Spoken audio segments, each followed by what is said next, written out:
جولائی 645 عیسوی کو جب یزید پیدا ہوا تو اس کی ماں میسون کی طلاق ہو گئی۔ میسون اپنے بیٹے یزید کو لے کر اپنے قبیلے کلبیہ چلی گئی۔ کلبیہ قبیلہ ابھی نیا نیا مسلمان ہوا تھا، جس وجہ سے ان کے رسم و رواج اور رہن سہن ابھی بالکل عیسائیوں جیسا تھا۔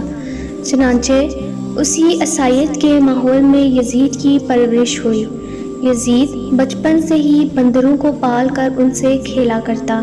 جب بڑا ہوا تو اس نے شراب پینا، شطرنج اور بے حیائی کے کاموں میں بھرپور حصہ لیا۔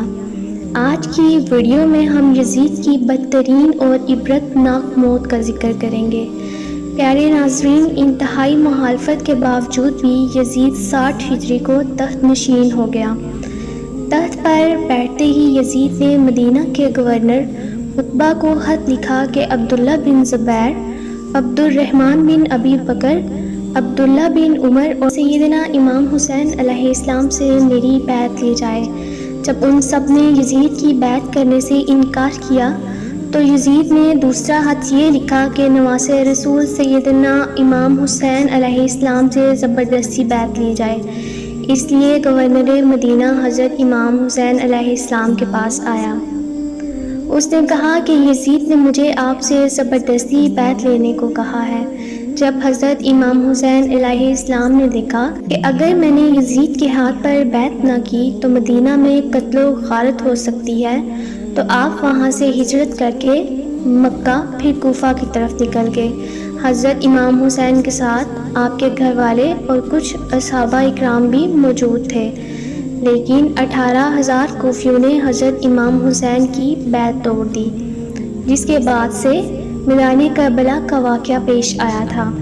میدان کربلا کا واقعہ ہی یزید کا سب سے بڑا گناہ مانا جاتا ہے۔ جب یزید کو پتہ چلا کہ حضرت امام حسین علیہ السلام کوفہ کی طرف آ رہے ہیں تو یزید نے عبداللہ بن زیاد جیسے سخت دل گورنر کو کوفہ میں مقرر کر دیا۔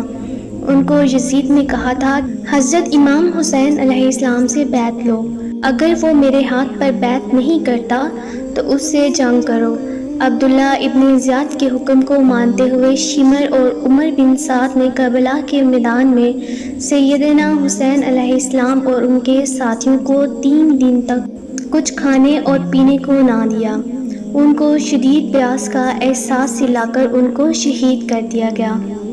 میدان کربلا میں شمر جیسے بدبختوں نے ایسا ظلم کیا جس کی مثال تاریخ میں مفسرین لکھتے لکھتے آنسو بہاتے ہیں۔ میدان کربلا میں سیدنا امام حسین علیہ السلام کو شہید کرنے کے بعد ان کی عورتوں کو بھی قید کر لیا گیا، بچوں کو بھی قید کر کے طرح طرح کے ظلم و ستم ڈھائے گئے۔ جب سیدنا امام حسین علیہ السلام کا سر مبارک یزید بدبخت کے سامنے لایا گیا تو اس قبیلے نے آپ کے سر مبارک کی بہت ہی توہین کی۔ یزید نے سیدنا امام حسین کے سر مبارک کو دیکھ کر ایسے ایسے اشعار پڑھے جس کو بیان کرتے ہوئے بعض تاریخ دان یزید کو کافر بھی کہتے ہیں۔ آخر کیا وجہ تھی کہ یزید نے عبید اللہ ابن زیاد، شمر اور عمر بن سعد کو اہل بیت کو شہید کرنے کی سزا کیوں نہ دی؟ کیوں واقعہ کربلا کے بعد بھی یزید کی موت تک عبید اللہ ابن زیاد کوفہ اور بصرہ پر یزید کی طرف سے حکمران رہا؟ ایسے واقعات کے باوجود بھی ابن زیاد جیسا شخص اپنی مسند پر براجمان رکھنے کی وجہ یزید کے پاس آخر کیا تھی؟ اب 63 ہجری میں مدینے کے لوگ یزید کی بیعت توڑ دیتے ہیں تو یزید کی فوج مدینے پر حملہ کرتی ہے، جس سے واقعہ ہرا پیش آتا ہے کہ جس میں 80 صحابہ کرام، مہاجرین اور انصار میں سے 700 تابعین اور اس کے علاوہ 10,000 مسلمانوں کو بے دردی سے مدینے میں شہید کیا گیا۔ صحیح مسلم میں 3,323، 3,319، 3,339 سے لے کر 3,333 تک یہ 15-20 احادیث ہیں جن کا لب لباب یہ ہے کہ آپ صلی اللہ علیہ وآلہ وسلم نے فرمایا، جس نے اہل مدینہ کو ڈرایا، اہل مدینہ کو دھمکایا یا مدینے والوں پر ظلم کیا، اس پر اللہ کی لعنت، اللہ کے فرشتوں کی لعنت اور تمام لعنت کرنے والوں کی لعنت۔ لیکن یہ یہاں پر ہی نہ رکا اور مدینے کے بعد مکہ پر بھی حملہ کیا گیا اور خانہ کعبہ کی عمارت پر بھی سنگ باری کی گئی۔ بس پھر یزید کو دی گئی اللہ پاک کی مہلت ختم ہوتی ہے۔ اب اس ظالم، فاسق، فاجر اور شرابی کی موت آتی ہے۔ اس کی موت کے متعلق 3 طرح کی روایات تاریخ کتب میں ملتی ہیں۔ اس کی موت کے بارے پہلی روایت یہ ہے کہ یزید ایک رومی نسل کی لڑکی پر فدا ہو گیا تھا۔ یزید نے اس لڑکی کے سارے خاندان کو قتل کروا دیا تھا، لیکن اس کے باوجود بھی یزید اس لڑکی کو حاصل نہ کر سکا۔ ایک دن وہ لڑکی یزید کے محل میں آتی ہے۔ وہ لڑکی یزید کو کہتی ہے کہ میں اپنی جان دے دوں گی، لیکن تیرے جیسے قاتل درندے کی محبت میں گرفتار نہیں ہو سکتی۔ ایک دن لڑکی نے سوچا کہ میں اپنے خاندان والوں کا بدلہ یزید سے لیتی ہوں۔ لڑکی نے یزید کو رنگ رلیاں منانے کے لیے ایک جنگل میں اکیلے بلایا۔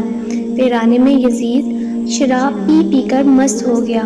وہ لڑکی نیم عریاں لباس پہن کر یزید کے سامنے بیٹھ گئی اور وہ شراب پیتا رہا۔ جب لڑکی نے دیکھا کہ یزید شراب میں چور ہو چکا ہے تو اس کو بستر پر لے آئی اور پھر مسیاں کرتے کرتے یزید کی گردن کاٹ دی۔ پھر وہ لڑکی وہاں سے غائب ہو گئی۔ کئی دن تک یزید کی لاش جنگل میں ہی پڑی رہی۔ یزید کی لاش کو چیل اور کووں نے نوچ نوچ کر برا حال کر دیا تھا۔ جب یزیدی فوج کو یزید کی لاش کا علم ہوا تو انہوں نے اس کی لاش کو دفنا دیا۔ دوسری روایت اس طرح سے بیان کی گئی ہے کہ 64 ہجری کو یزید کو ایک بہت ہی خطرناک بیماری لگ گئی تھی، جس کی وجہ سے اس کی آنتیں جل کر سکڑ گئی تھیں۔ وہ مچھلی کی طرح تڑپتا تھا، جس طرح مچھلی پانی سے دور ہو کر تڑپتی ہے۔ یزید کو بہت ہی پیاس لگتی ہے۔ وہ پانی کا گھونٹ اپنے منہ میں ڈالتا تھا، لیکن پانی اس کے گلے سے اندر نہیں جاتا تھا۔ اس طرح یزید 3 دن تک تڑپ تڑپ کر موت کی نیند سو گیا تھا۔ یزید کی موت کے بارے میں جو تیسری روایت ہے وہ کچھ یوں ہے کہ یزید بندر پالنے کا بہت ہی شوقین تھا۔ ایک دن یزید نے اپنے ایک بندر کو وحشی خچر پر بٹھایا تھا۔ خچر بہت ہی تیز تھا۔ یزید نے بندر کو خچر پر بٹھا کر خود اس کے پیچھے خچر لگا دیا تھا۔ جب خچر جنگل میں پہنچ گیا، اس کے پیچھے پیچھے یزید کا گھوڑا بھی بھاگ رہا تھا۔ جنگل میں پہنچ کر گھوڑے نے حضرت امام حسین علیہ السلام کے قاتل کو نیچے زمین پر دے مارا۔ یزید کا سر ایک پتھر کے ساتھ لگ گیا۔ یزید کا پاؤں گھوڑے کی رکاب میں ہی پھنس کر رہ گیا تھا۔ گھوڑا بھاگتا رہا۔ یزید جنگل میں درختوں اور پتھروں سے ٹکراتا ہے، جس کی وجہ سے یزید کا جسم کٹنے لگا۔ جب یزید کی لاش کو لوگوں نے دیکھا تو کہنے لگے کہ سیدنا امام حسین کو شہید کرنے کی یہی سزا ہوتی ہے۔ میدان کربلا کے بعد یزید نے صرف 3 سال 6 مہینے کی عمر پا کر 14 ربیع الاول 64 ہجری کو ملک شام کی سرزمین پر 39 سال کی عمر پا کر کتے کی موت مر گیا۔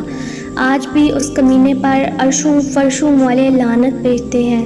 اس کی قبر دمشق میں عبرت کا نشان بنی ہوئی ہے۔